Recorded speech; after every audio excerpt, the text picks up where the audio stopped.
Hola a todos una vez más. Vamos a continuar con la presentación de los PLCs. En particular, vamos a mirar las arquitecturas. Habíamos visto que habían diferentes módulos, módulos de CPU, módulos de entrada-salida, módulos de salida, módulos de entrada, y que uno colocaba los PLC y los módulos de acuerdo a la necesidad de la aplicación que uno fuera a trabajar. Habíamos visto las diferencias entre la arquitectura modular y la arquitectura de chasis.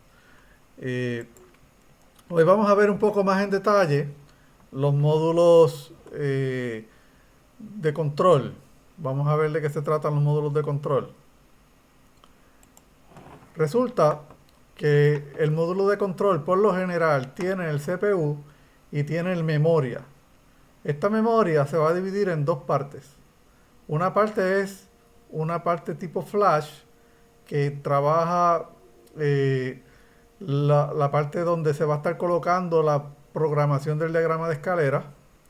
Y entonces también tiene por lo general una memoria tipo ROM que muchas veces también se puede cambiar por EEPROM. Pero en esta parte de la memoria es donde aparece el sistema operativo del CPU. Este sistema operativo es el que va a interpretar el diagrama de escalera, el que lo va a correr, el que lo va a ejecutar, es el que va a establecer el protocolo para establecer comunicación con el módulo. El módulo en adición tiene un botón que es para programar. Una vez uno termina de programarlo, por lo general le pone entonces el botón de ejecutar y de ahí en adelante puede apagar el módulo de control y el programa se queda ahí. Es bien parecido a un microcontrolador.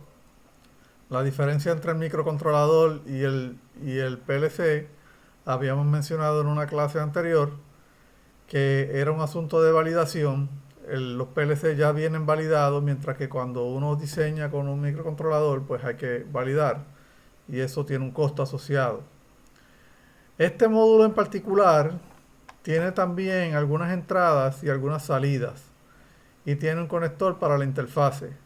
Esto no es el caso necesariamente, como habíamos visto en el módulo en los módulos de chasis, donde el CPU queda solo y entonces las tarjetas de entrada y salida pues, y de comunicaciones se tienen que comprar aparte. Así que cada fabricante va a tener su estilo, pero prácticamente la gran mayoría van a tener por lo menos el CPU y la memoria.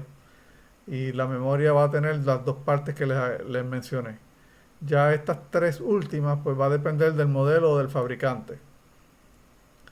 Vamos a ver entonces cómo ejecuta el CPU.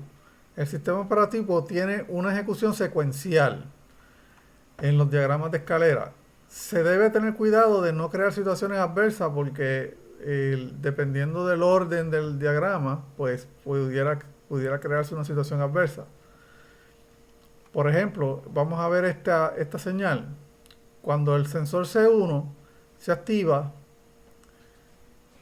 él, o sea, ¿de qué se trata la ejecución secuencial? Lo que hace es, lee primero las entradas, luego ejecuta la lógica y le va a ejecutar de izquierda a derecha y de escalón por escalón. Esto es, él va a leer los sensores, los guarda en memoria al estado del sensor.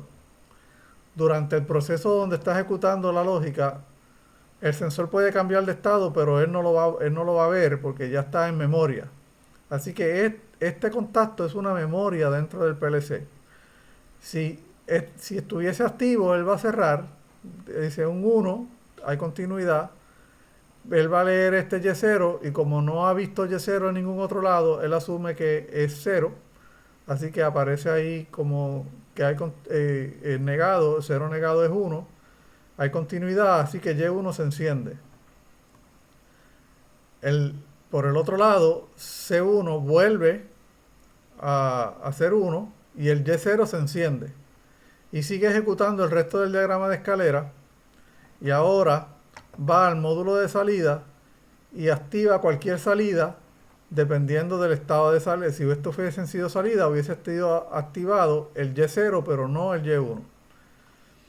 Luego él vuelve y lee las entradas. Al leer las entradas, si el sensor sigue activo, ahora Y0 es activo, así que esto aparece 0, el Y1 se apaga y Y0 se apaga. Así que esta señal se conoce como una señal de disparo. ¿Está bien? Este otro ejemplo es programación. Él lee su entrada, ejecuta las líneas de izquierda a derecha y de arriba hacia abajo, izquierda a derecha, lee Y2 en la primera corrida. Y2 está activo, no está activo, está cerrado, apagado, así que esto es un 0, lo negamos, es un 1, hay continuidad, así que ahora él prende, él sigue ejecutando, va a la salida, la actualiza, lee las entradas, ahora regresa nuevamente y se da cuenta que Y2 está activo y ahora la abre este circuito y eso hace que abre Y2 y de esa manera se genera un oscilador de barrida. ¿Cuál es el tiempo de ejecución tanto del disparo como el oscilador de barrida? En el disparo él se va a tardar lo que se tarde en ejecutar el diagrama de escalera. Así que es una manera de yo introducir estas líneas para yo determinar cuán rápido es el sistema en el muestreo de la ejecución. El oscilador de barrida me sirve con el mismo propósito, excepto que si yo tuviera diferentes estados más abajo, pues es posible que una ejecución sea diferente en tiempo que la próxima y eso yo lo voy a poder apreciar en en la lectura de la salida. Vamos a ver esto en práctica.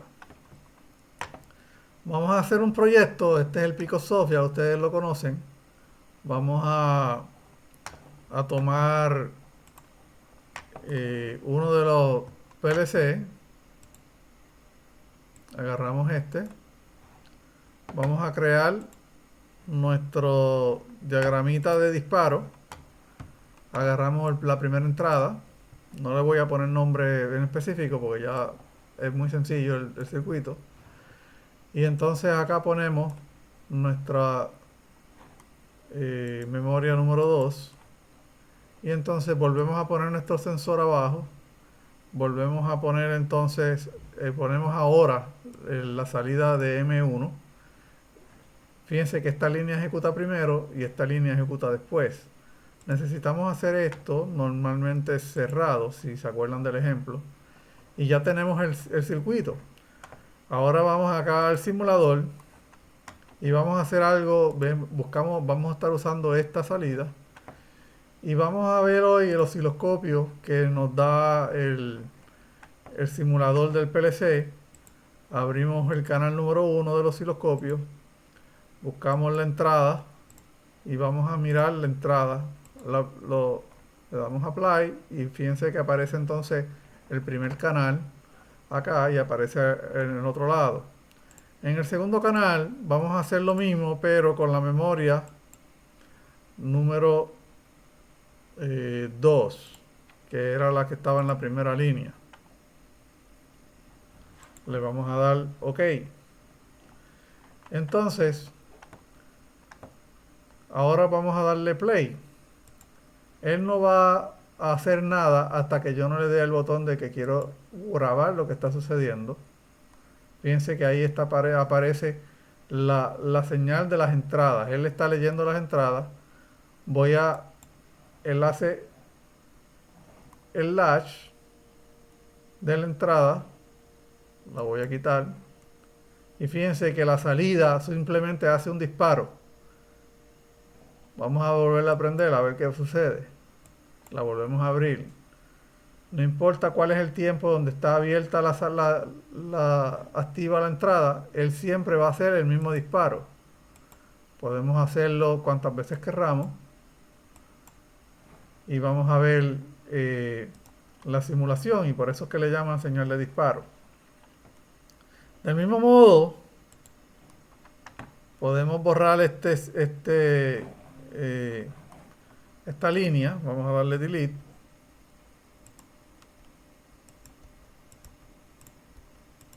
Borramos el escalón. Y ahora ponemos aquí memoria número 1. ¿Está bien? Y esta es la función de barrida. Vamos al simulador. Volvemos a abrir nuestro canal, con la salvedad de que ahora el canal número 2 va a usar el operador de la memoria 2. El memoria 1, perdonen. Le damos a play y fíjense cómo cambió el número de 2 a 1. Y entonces ahora ejecutamos. Lo ponemos a grabar. Ahí empiezo a grabar. Tiene un pequeño atraso. Le damos la señal de entrada y fíjense que ahora aparece el tiempo que estuvo encendido la entrada. Aparece una serie de barridas ahí indicando el tiempo de ejecución del PLC.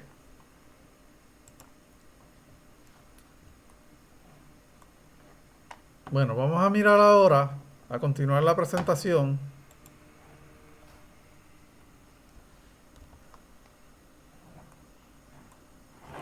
Con nuestro próximo slide.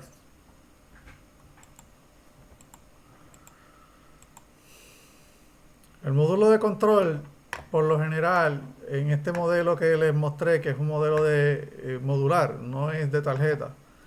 Pero si fuera de tarjeta, pues solamente se tiene que hacer una sola vez. Pero el alambrado de la fuente de potencia, la fuente debe ser insulada con respecto a los sensores y salida. Por lo general, la corriente que pasa por los cables que le dan la energía al PLC son de mayor magnitud, considerablemente mucho mayor la magnitud en amperaje y en potencia que la señal que me van a generar los sensores. Los sensores por lo generalmente trabajan de 4 a 20 miliamperios. A veces van por fibra óptica, en cuyo caso no hay ruido. Pero la idea de insular la potencia es que el ruido electromagnético que va a generar la transmisión de la corriente, pues no me interfiera con los sensores. En ese sentido, pues debe ser una rabiza insulada. Se debe proteger el PLC con uso de fusibles y varistores. Un varistor es como un surge protector. Él tumba y usted vuelve a darle reset y él vuelve a darle energía. El fusible quema y protege el PLC. Así que esto es muy buena práctica. Los cables negativos y positivos del alimentador del PLC deben enrollarse juntos para minimizar efectos de ruido inducidos por otros aparatos. Esto es en el caso de que no tengamos una fuente, un cable ya insulado. Pues es un buen truco enroscarlo para que entonces el efecto el efecto del campo magnético se minimice. Y se debe de proveer un cable generalmente color verde de tierra mecánica como mecanismo de seguridad. Esto está en el código del NEC. Debe ser buena práctica tener el cable negro supliendo la energía, el cable blanco de retorno, el ground de retorno, y el mecánico, por si algo sucede que alguien haga un mal alambrado, pues el chasis del PLC no le dé un cantazo de corriente a nadie. La conexión de la tierra, pues generalmente nos dicen en las clases básicas que pues, es simplemente poner una varilla en la tierra. Si el edificio tiene muy buena tierra, debe tenerla en la base del transformador y debe tener una impedancia mínima. Por lo general lo que se hace es que se mide la distancia entre el PLC y el toma corriente, y el cable que se use, el alambre para conexión a tierra, no puede tener más de 100 ohmios. Si tuviera más de 100 ohmios, el cable está muy largo y deberíamos entonces extender de alguna manera nuestra conexión a tierra para que esté más cerca del PLC. Cada PLC debe tener su propia conexión a tierra. Esto aplica también para los módulos. cada módulo se tiene que alambrar aparte, así que si el módulo se alambra aparte, cada módulo debe tener su propia conexión a tierra. Los módulos de entrada tienen un circuito interno parecido a este. Por lo general son acoplados de forma óptica. Y la idea es que cuando él sense que hay corriente, ¿verdad? Usted le va a dar en el común, le va a poner un voltaje que puede ser positivo o negativo, dependiendo si vamos a conectar los sensores como source o sink, si van a suplir energía o no. En este caso tenemos el lado positivo hacia el lado del sensor y tenemos el común en negativo. Pero en el modelo interno del PLC, muchos módulos de entrada hoy día ya vienen para usted conectarlos, ya sea source supliendo, o como sink, o sea, ya sean para recibir la corriente o para entregarla. La única diferencia es que el voltaje acá sería negativo. Fíjense que en el módulo de entrada va a haber un terminal común y ese terminal común va a estar amarrado a varias entradas. Una vez usted selecciona ya sea un voltaje negativo en el común o positivo, todas las fuentes que estén o todas las entradas que estén ahí van a ser tipo source o tipo sinks. Piénselo como un transistor PNP o un NPN. Luego, no importa la dirección de la corriente, se va a encender una luz, esa luz activa un fotorresistor y de esa manera, no importa la magnitud de la corriente, el circuito interno del PLC se protege, porque es una señal de luz la que va a estar activando la memoria dentro del módulo de PLC. En adición a tener los LED, pues hay una limitación interna por una resistencia para que no me queme el LED. Y entonces hay un paso que tiene un capacitor para que el voltaje no cambie de forma brusca y le dé tiempo al LED protegerse. Entonces hay dos maneras diferentes de hacer sensores. Está este contacto, fíjense que lo que muestra es, hay un contacto abierto. Cuando el contacto está abierto, no hay manera que fluya corriente hacia adentro de los LEDs y por lo tanto no va a encender la luz. Pero por el otro lado, tenemos aquí a esta resistencia que se le conoce como una resistencia pull-up. Fíjense que tenemos continuidad cuando está normalmente cerrado, como se ilustra. Esto está en ground, que es el mismo terminal negativo acá, ground. Es muy buena práctica ponerle esto a ground y eso a ground. Y entonces, como no hay diferencia en energía potencial, pues no fluye corriente y los LEDs no prenden. Sin embargo, cuando activamos el sensor, esta resistencia de pull-up, hay una pequeña caída de voltaje, pero aparece un voltaje lo suficientemente grande para que esto se active, estos LED prendan y se active la entrada. También es muy buena práctica para algunos sensores inductivos poner lo que se conoce como una resistencia de sangrado. Esto es para que cualquier corriente que la carga inductiva del sensor me genere, pues no se vaya por el PLC y se vaya por la resistencia de sangrado. Esa resistencia de sangrado, pues, generalmente se calcula, y esto es una forma empírica, cada fabricante le va a dar la forma empírica de acuerdo al modelo que ellos tienen. Y pues este es un sensor de 2 cables, donde pues es como el sensor que le estaba mostrando. Entonces tenemos aquí que además de calcular el valor de la resistencia, también tenemos que mirar cuánta energía en watts tiene que tener esa resistencia. De modo que si la resistencia de sangrado me tiene que dar una energía mayor a la que se calcula del voltaje al cuadrado dividido entre la resistencia, voltaje por corriente. Esta es la fórmula de potencia. el rating de la resistencia tiene que ser mayor, de lo contrario se va a quemar y me puede causar un fuego. Eh,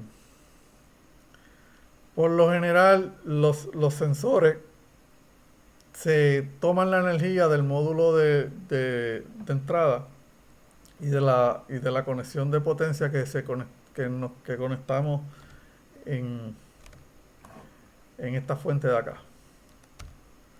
¿Ahí? Ok. Los módulos de entrada también me sirven para conectar sensores de tres cables. Un cable va al positivo de la fuente, otro va al negativo. El último cable se conecta a la entrada del PLC. Muchas veces requiere una resistencia de subida de 100 a 100, de 100 a 10 kilo ohmios, y uno de los cables que se conecta a la fuente debe ir al común. Eh, Otra vez, cada sensor va a proveerme un datasheet que me indica cómo conectar, y generalmente son brown, negro y amarillo, pero puede cambiar el color dependiendo del fabricante. No hay ningún estándar.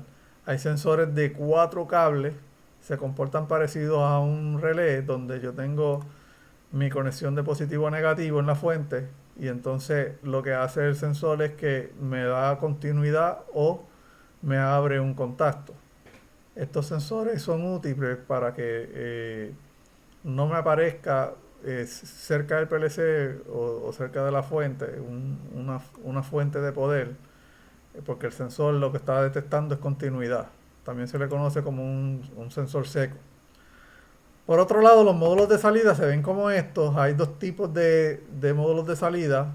Los de salida basados en relé, usted tiene una carga, la memoria del PLC va a activarse, hace que se energice el relé atrae el contacto, cierra, y con la fuente que usted le provee hace que entonces gire el motor o se active el solenoide, haga lo que sea esta carga. Pero también existen módulos de salida que son basados en transistores. Estos módulos de salida basados en transistores pues compactan muchas salidas, 64, 128 y cosas así grandes. Los de relé por lo general llegan a 32, 64 máximo. Y entonces tienen una configuración como esta, donde también hay una interfase de luz. La memoria del PLC, del módulo de salida, se activa, enciende el LED, y hay un fototransistor que activa un transistor de base. Este transistor, el segundo, maneja la corriente de la carga. Este otro es de muy poca corriente. Tiene una resistencia aquí para limitar la corriente, de hecho. Eh, y nuevamente, el común, los módulos de salida, algunos vienen con un solo común, algunos vienen con dos. eh, y si va a ser positivo o si va a ser negativo va a depender de la carga como tal. Bueno, además de los módulos de salida, hay que tener cuidado en la parte exterior. Como había mencionado, la carga inductiva, generalmente cuando usted cierra una carga inductiva empieza a fluir corriente, pero cuando la abre interrumpe la corriente de un valor finito a cero, y eso causa, eh, por los fenómenos de inductancia, un voltaje infinito. Para evitar que ese voltaje infinito dañe el módulo de salida, pues generalmente ponemos una resistencia de sangrado y con un capacitor, esto lo que hay en paralelo, de manera que la carga inductiva carga el capacitor y mantiene un voltaje más o menos eh, eh, decente. O también podemos poner un diodo de potencia, de manera que cuando aparece la carga inductiva DC y me tira un voltaje de reverso, pues no fluye corriente y se disipa. Eh,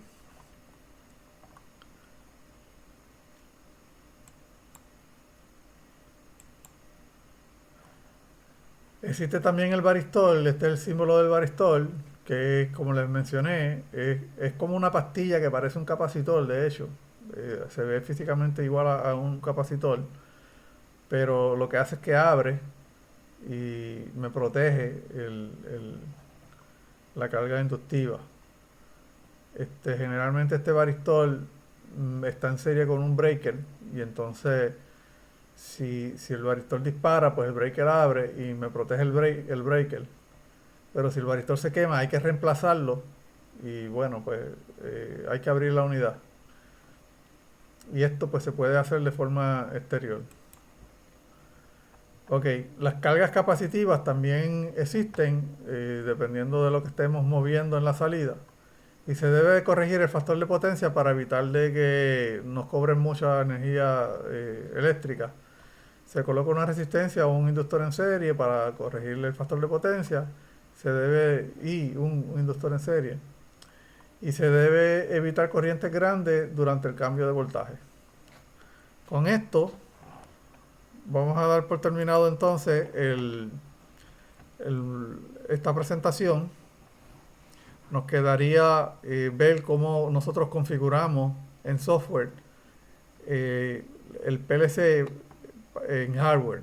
Esto es, la mayoría de los PLC van a requerir, como hicimos en el PicoSoft,